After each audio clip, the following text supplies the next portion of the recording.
Hey, hey. Ces derniers mois, des milliers d'hommes et de femmes se sont mobilisés à travers toute la France alors qu'ils ne se connaissaient pas pour la plupart quelques semaines seulement auparavant pour constituer des listes citoyennes. Ils se sont battus bec et ongles contre un système vérolé jusqu'à la moelle pour tâcher de faire entendre une voix différente à celle du système politique partisan qu'on subit depuis bien trop longtemps. Ça n'a pas été de tout repos bien sûr et on ignore si les résultats seront à la hauteur du combat qui a été mené, mais au final peu importe. Car on a appris en fait à valoriser nos différences et à s'écouter et à travailler ensemble. Et donc, peu importe l'objectif électoral, est-ce qu'il est atteint ou pas pour ces listes citoyennes, afin qu'on puisse participer concrètement par de la gouvernance partagée aux décisions qui sont prises dans les conseils régionaux et départementaux, mais on a déjà gagné par le simple fait d'avoir réussi à participer ensemble à ce jeu de dupes que constituent les élections dans un système qui fait tout pour nous diviser et on s'est rassemblés. Mais il ne faut pas rêver. En croyant qu'avec la corruption en place, on allait changer le système, instaurer de la véritable gouvernance partagée, c'est compliqué. Mais il fallait essayer et on a joué, on a vraiment joué, malgré tous les bâtons qu'ils nous ont mis dans les roues afin de nous dissuader, ne serait-ce que d'oser.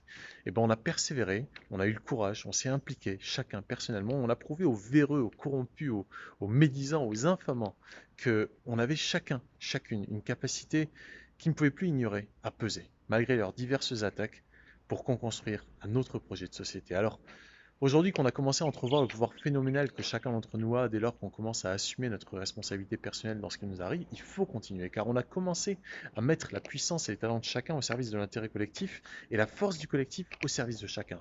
C'est génial. Mais c'est maintenant que le vrai travail commence.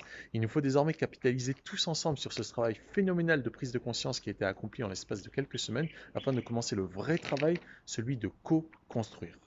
Co-construire ensemble un monde différent, un monde qui soit véritablement le nôtre, que chacun d'entre nous puisse le choisir et décider pour lui-même d'en faire partie, et non qu'il nous soit imposé. Donc il nous faut désormais arrêter de dénoncer, c'est bon, on a dénoncé, il nous faut arrêter de lutter contre un système qui est de toute façon fou et qui est voué à disparaître par lui-même. Il va juste s'écrouler tout seul, ce système. Donc à chacun d'entre nous désormais d'affirmer notre vérité, sans s'opposer aux menteurs, aux médisants, à tous ces gens-là. Bah, laissons-les faire leur truc, mais en se rassemblant entre gens justes et raisonnables, afin de co-construire ensemble cet avenir qui nous ressemble.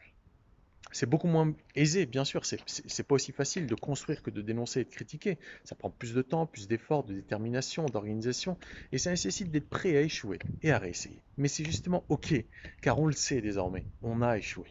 On a échoué parce qu'on peut chacun, chacune mieux faire que ce qu'on a fait.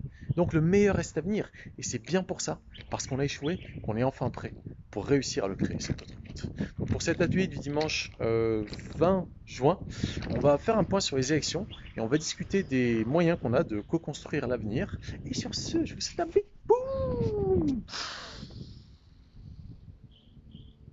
Bonne année.